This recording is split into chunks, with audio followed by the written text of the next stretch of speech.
Hey guys, it's JW, and I'd like to welcome you to day number 160 from the reading of the book 365 Days with Self-Discipline on Deliberate Practice. Doing things we know how to do well is enjoyable, and that's exactly the opposite of what deliberate practice means. Instead of doing what we're good at, we insistently seek out what we're not good at. Then we identify the painful, difficult activities that will make us better and do those things over and over.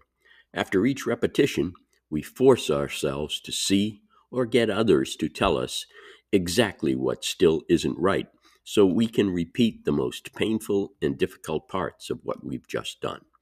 And that's from Jeff Colvin.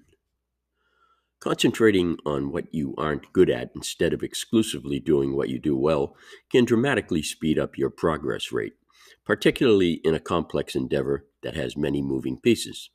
It's tempting to stick to doing what you're good at and ignore the rest.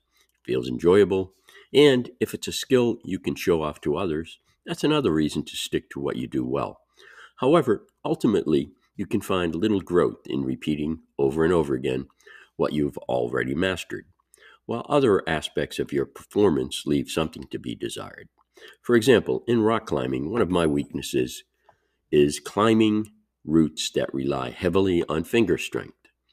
I could choose to ignore any routes of this nature, but doing so would mean drastically slowing down my progress, if not bringing it to a halt.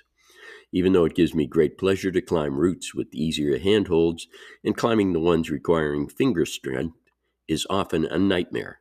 I know that ultimately it's the uncomfortable routes that will make me a better climber.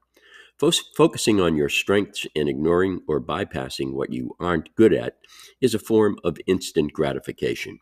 Meanwhile, identifying the painful, difficult activities that will address your weaknesses requires sacrifice, but ultimately leads to bigger rewards in the future.